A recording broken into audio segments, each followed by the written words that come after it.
Imaginez la scène, le 4 mars 2026, dans le ciel du Moyen-Orient, un des drones israéliens les plus sophistiqués, armé jusqu'aux dents, ne s'écrase pas, il n'explose pas. Non, il est capturé, intact.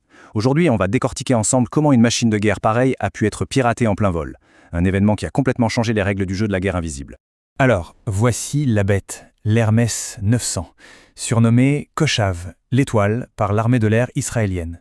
C'est vraiment le fleuron de leurs opérations, que ce soit pour la surveillance ou pour les frappes.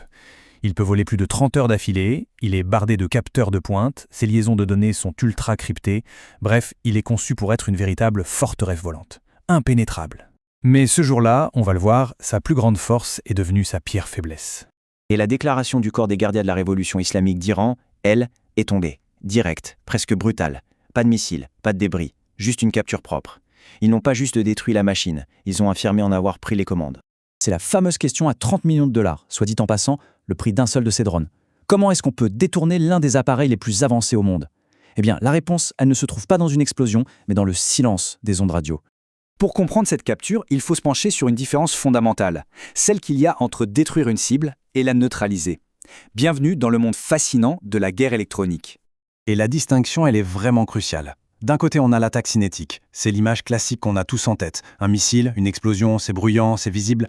De l'autre, il y a l'attaque non cinétique, ce qu'on appelle un soft kill. Et ça, c'est beaucoup plus subtil. Là, on parle de brouiller, d'usurper, de pirater les systèmes de la cible. Le but, la rendre inopérante ou, comme dans notre cas, la voler. Le trophée, ce n'est pas un tas de ferraille, c'est l'équipement lui-même, en parfait état. Et l'arme maîtresse de cet arsenal invisible, c'est ce qu'on appelle l'usurpation de GPS ou GPS spoofing. Il faut savoir que les drones comme l'Hermès 900 dépendent totalement des signaux GPS pour savoir où ils sont. Alors si on arrive à tromper ce signal, on trompe le drone. C'est aussi simple que ça. Alors comment ça marche concrètement? Le principe, ce n'est pas tant de casser un code, mais plutôt de crier plus fort que les autres. D'abord, on inonde la zone avec un signal terrestre bien plus puissant qui va noyer les vrais signaux très faibles qui viennent des satellites GPS. Ensuite, ce faux signal, beaucoup plus fort, transmet des coordonnées bidons fabriquées de toutes pièces. Le drone, lui, croit qu'il est toujours sur la bonne trajectoire. Et enfin, en manipulant finement ces fausses coordonnées, les pirates peuvent guider le drone tout en douceur vers un nouvel aéroport sans même déclencher ses protocoles d'autodestruction. Malin. Et voici la porte d'entrée, le talon d'Achille, le système ADS-B. C'est ce que les avions utilisent pour diffuser leur position et éviter les collisions. Le problème, c'est qu'il a une faille de conception majeure. Il n'y a aucune authentification. Les messages sont envoyés en clair. Ça veut dire que n'importe qui avec le bon équipement peut non seulement les lire, mais surtout, il peut injecter de faux messages dans le système. On peut créer des avions fantômes ou masquer de vraies menaces. C'est une faille béante. Attention, la capture de l'Hermès 900, ce n'est pas un coup de chance. C'est vraiment l'aboutissement d'années d'investissement.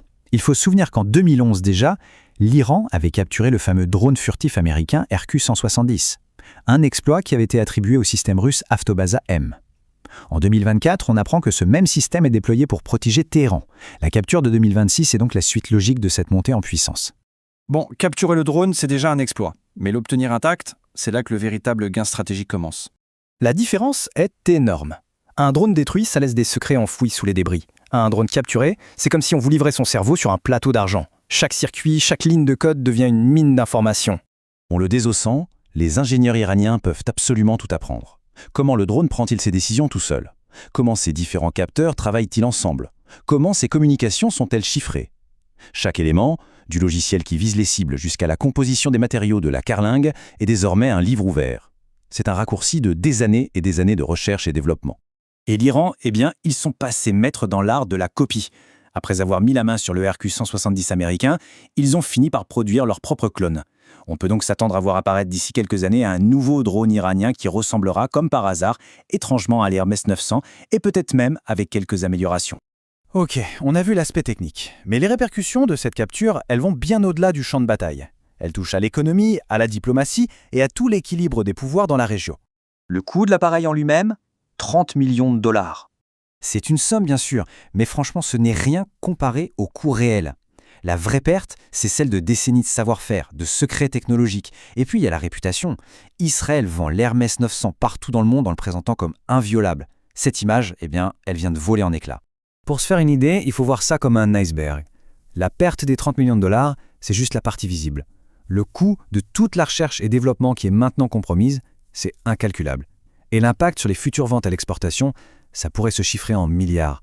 parce que les clients vont forcément se poser des questions sur la sécurité de cette technologie.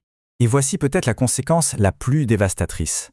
Comme le souligne l'analyste Mohamed Kandil, ce n'est pas juste un drone qui est compromis, c'est potentiellement toute la flotte. Si les protocoles de communication ont été percés, Israël doit maintenant tout reprendre à zéro, changer les codes, resécuriser l'ensemble de ses appareils.